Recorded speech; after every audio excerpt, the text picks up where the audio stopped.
Soyez les bienvenus pour ce moment de culte de l'église protestante baptiste du Chênaie au Concours. Et avec les psalmistes, je vous invite à l'adoration. Chantez en l'honneur de l'Éternel, habitant de toute la terre. Annoncez de jour en jour son salut. Racontez sa gloire parmi les nations, ses merveilles parmi tous les peuples. Oui, l'Éternel est grand et digne de recevoir toute louange. Louez l'Éternel. Amen. Et je vous invite maintenant à commencer à célébrer l'Éternel en chantant les cantiques « Béni soit le nom du Seigneur ».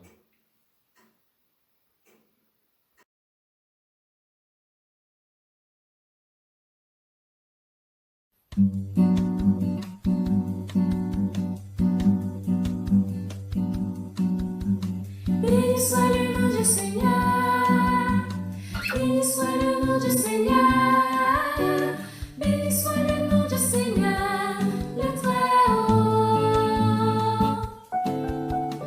Béni soit le nom du Seigneur, béni soit le nom du Seigneur, béni soit le nom du Seigneur, le Très-Haut. Le nom du Seigneur.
Prions pour remettre ce moment de culte au Seigneur. Ô Seigneur, comment te rendre un culte? Quand nous sommes devant un écran, ne pouvons pas nous réunir avec nos frères et sœurs en Christ pour t'adorer ensemble. Malgré ce qui peut apparaître comme un handicap, aidez-nous à tourner nos esprits vers toi et ne pas être distraits par tout ce qu'il y a autour de nous à la maison. Ouvre nos cœurs à ta parole et à ton esprit. Seigneur, nous voulons te louer, te célébrer ta grandeur, ta bonté et ton amour. Seigneur, Maître de l'univers et notre Père céleste, nous venons à toi maintenant pour t'adorer. Nous te remettons ces moments de culte. Au nom de Jésus, nous te prions. Amen.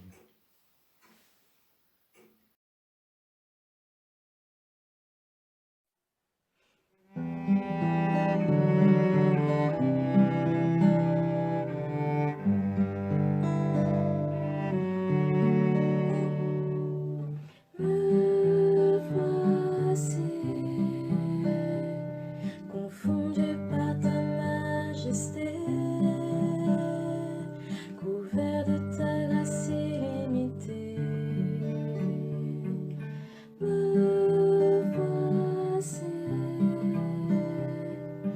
conscient du poids de mes fautes, couvert par le sang de l'agneau. Car je sais l'amour le plus grand m'est donné. Tu as offert ta vie, le plus grand sacrifice. Majesté, majesté, ta grâce m'a trouvé tel que je suis. Je n'ai rien à moi, mais sans toi je vis. Majesté, majesté, par ton amour je suis transformée en présence de ta majesté. Me voici, confondu par ton amour. Pardonné, je pardonne en retour. Me voici, conscient d'être ton plaisir, sanctifié par le feu de ta gloire. Car je sais l'amour le plus grand m'est donné. Tu as offert ta vie, le plus grand sacrifice. Majesté, majesté, ta grâce m'a trouvé tel que je suis. Je n'ai rien à moi, mais en toi je vis. Majesté, majesté, par ton amour je suis transformée en présence de ta majesté.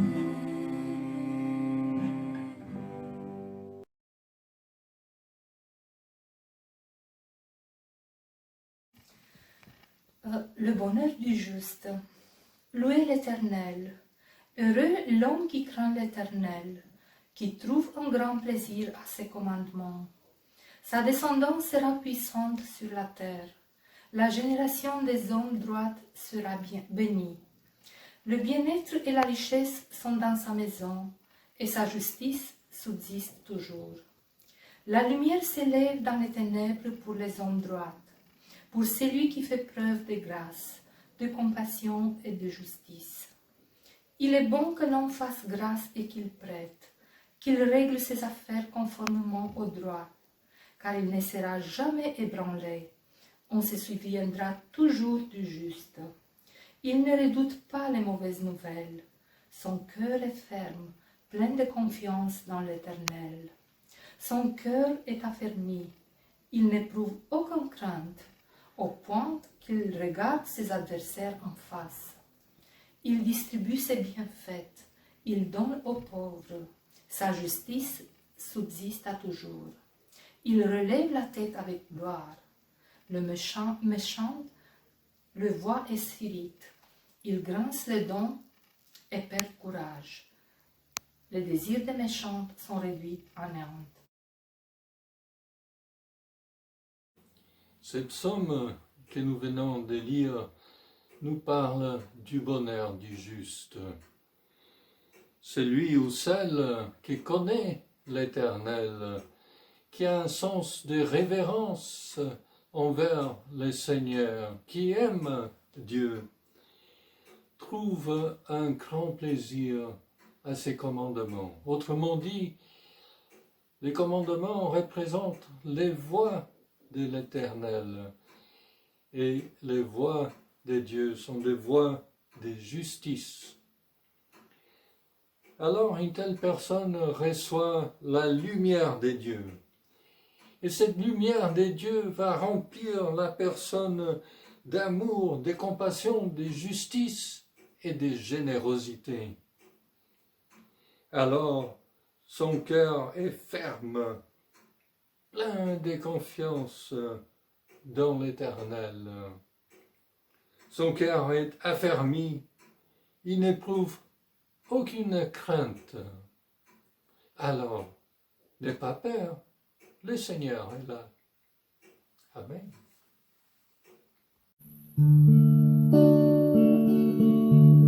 Tu es ma force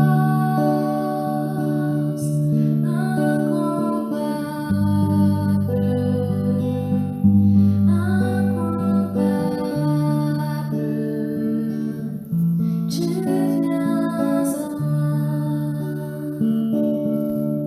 Tu es l'espoir incomparable.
les jours que Dieu me donne et pour tous ceux qu'il donnera, je chanterai pour que résonne dans ma louange un chant de joie.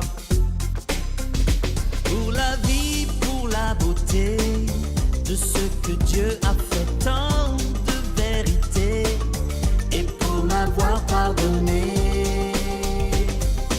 Pour tous les jours que Dieu me donne et pour tous ceux qu'il donnera, je chanterai pour que résonne dans ma louange un chant de joie.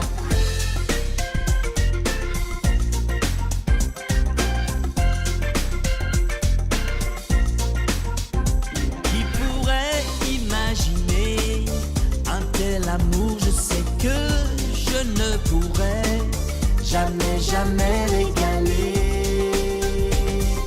Pour tous les jours que Dieu me donne et pour tous ceux qu'il donnera, je chanterai pour que résonne dans ma louange un chant de joie. Venez les enfants, venez, louez, chantez, un chant de joie.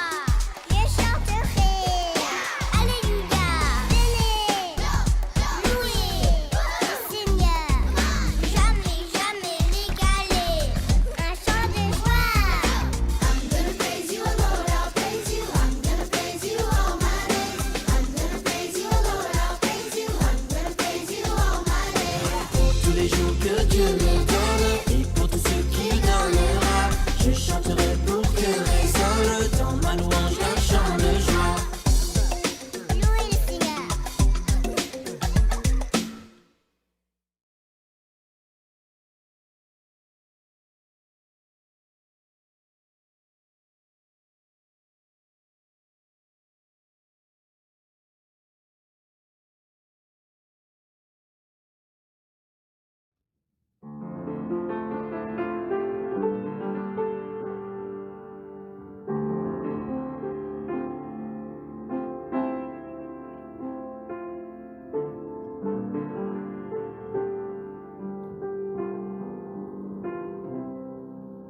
Je suis né pour te louer. Je suis né pour glorifier ton nom. En toutes circonstances, apprendre à te dire merci. Je suis né pour t'aimer.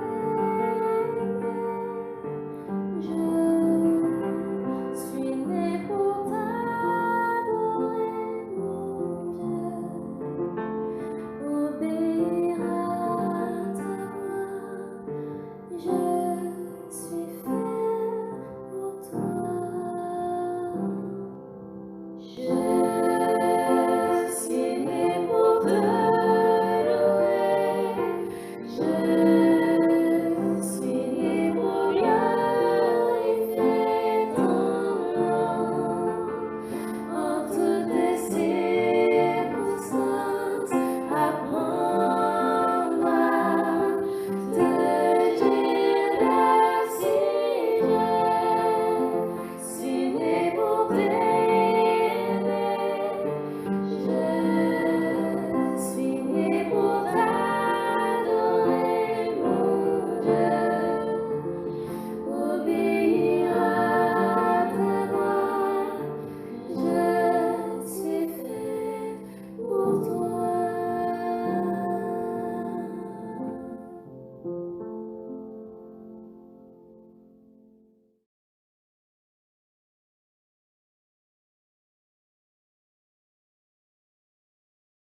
« 2 Corinthiens 2, versets 14 à 17.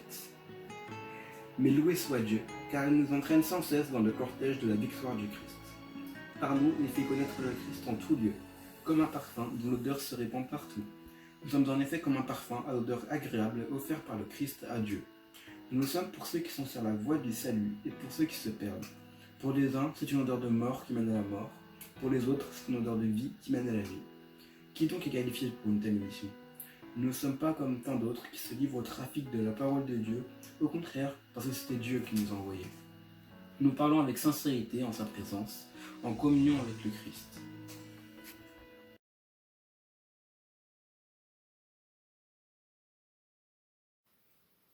Est-ce que vous vous êtes parfumé ce matin? Pour un grand nombre de personnes, hommes ou femmes, cela fait partie de leur routine naturelle et habituelle que de se parfumer, tout particulièrement avant de sortir. Il faut bien dire que le parfum a tout particulièrement des caractéristiques qui sont a priori toutes positives. On peut dire que le but du parfum est d'affirmer sa personnalité, de propager une bonne odeur et de durer sur le long terme. Cela peut surprendre que de dire qu'un des buts du parfum est d'affirmer sa personnalité, mais il est vrai que le parfum que l'on porte ne va pas être n'importe quel parfum. On ne va pas se parfumer d'une odeur qui ne nous correspond pas et qui nous déplaît, bien au contraire. D'ailleurs, lorsqu'on regarde sur différents sites de parfumerie la description qui est faite du parfum, on peut y lire « Le parfum est un accessoire qui révèle les émotions, le caractère, voire la personnalité de l'utilisateur ». Mais la description qui a le plus attiré mon attention est celle qui décrivait non pas le parfum industrialisé, mais le parfum naturel, présenté comme un parfum vivant, unique, de par ses composés aromatiques. Souvent, il est vrai que lorsqu'on apprend à connaître quelqu'un inconsciemment, on va associer tel ou tel parfum à telle personne. Et parfois, on peut même sentir le parfum et savoir à qui on s'apprête à voir avant même d'être en face à face avec la personne. On peut donc dire que le parfum est lié à l'identité de la personne.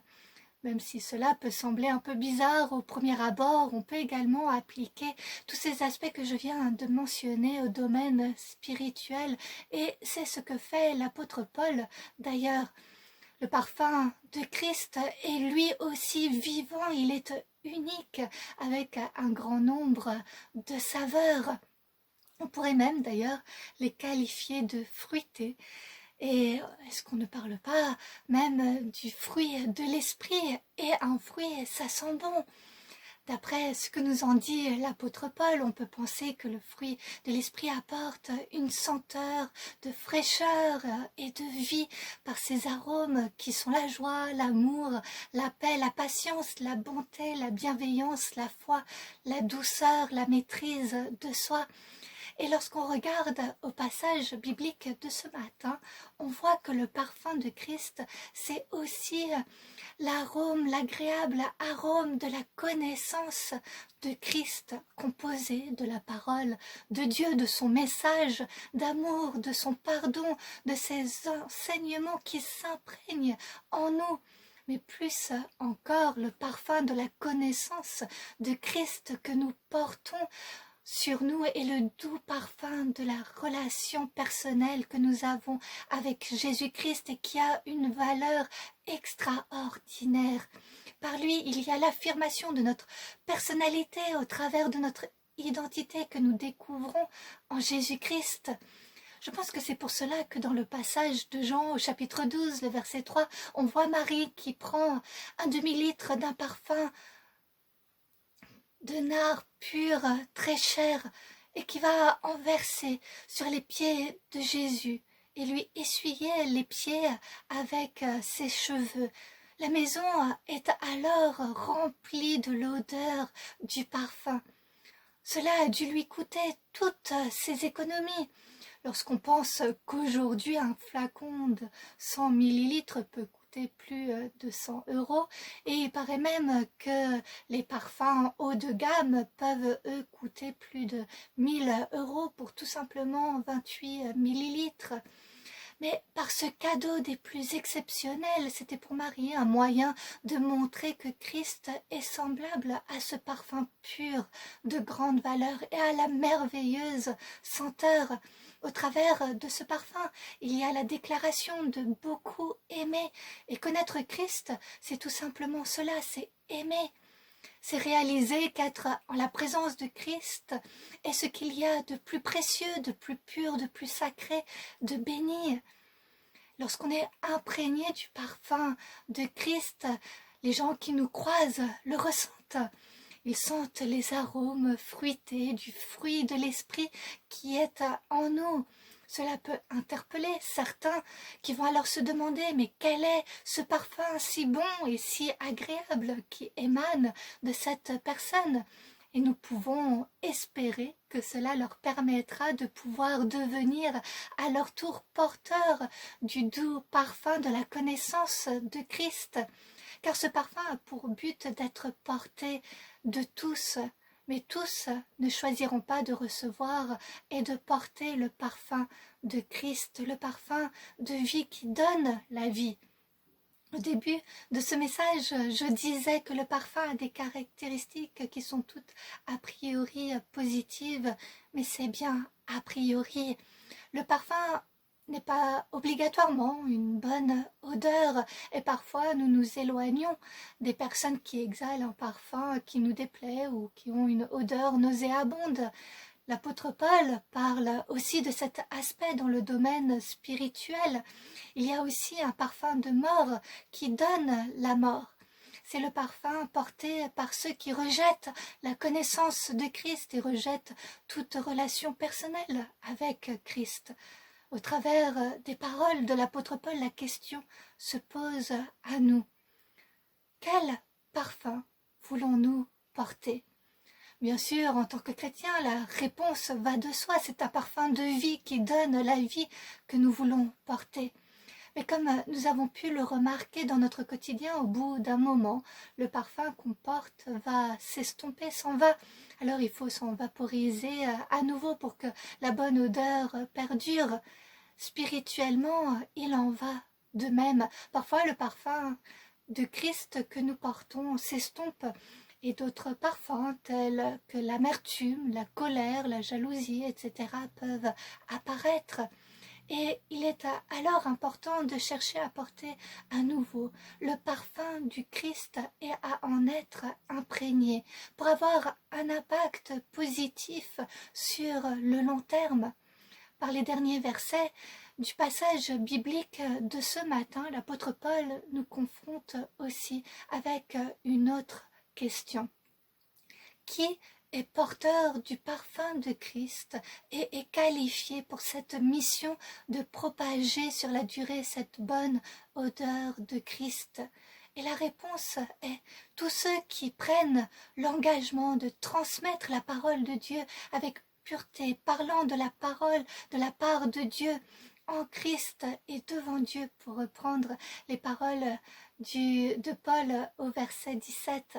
On voit ici qu'il y a dans ce texte un aspect missionnaire auquel nous sommes appelés. Ensemble, nous nous mettons en mouvement pour propager là où nous sommes le bon parfum de Christ que chacun d'entre nous porte. Nous avons tous un parfum différent tel que Christ nous l'a donné, et c'est ainsi que tel un jardin aux diverses fleurs qui forment un ensemble empli de beauté et d'exceptionnelles senteurs avec nos diverses personnalités et la variété de nos dons, nous formons un ensemble également empli de beauté et au potentiel extraordinaire. Ce n'est pas toujours facile de propager partout où nous allons le parfum de la connaissance de Christ. L'apôtre Paul est bien placé pour le savoir, comme on le voit au travers de ses lettres aux Corinthiens. Il n'était pas toujours écouté, la vérité de ses propos était parfois remise en question. Certains allant même jusqu'à dire qu'il falsifiait la parole de Dieu, ce qui a été une source de grand découragement pour lui. Mais on voit que malgré cela, il a persévéré dans la foi et il a trouvé sa force en Christ. Alors oui, avec ce passage de 2 Corinthiens 2, versets 14 à 17, nous sommes encouragés à affirmer notre personnalité en Christ, à être une église au parfum varié, une église en mouvement qui propage la bonne odeur de la connaissance de Christ, ce parfum de vie. Ce ne sera pas toujours facile, mais qu'avec la force et l'encouragement de Dieu, nous puissions ensemble être porteurs du parfum de Christ, pour ensemble triompher en Christ pour la gloire de son nom. Amen. Et je vous invite à la prière. Prions le Seigneur. Oui, Seigneur Jésus, remplis-moi, remplis-nous de ta divine onction, que ton fruit de l'Esprit vive en nous, que nous puissions porter ton amour de vie aux senteurs qui propagent les arômes de ton amour, que nous soyons une source de bénédiction là où tu nous places. Amen. Amen.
Et recevez la bénédiction du Seigneur. Le Dieu de la paix a ramené d'entre les morts notre Seigneur, Jésus. Qu'il vous rende capable de toute bonne œuvre pour l'accomplissement de sa volonté. Qu'il fasse en vous ce qui lui est agréable par Jésus-Christ, à qui soit la gloire au siècle des siècles. Que la grâce soit avec vous. Amen.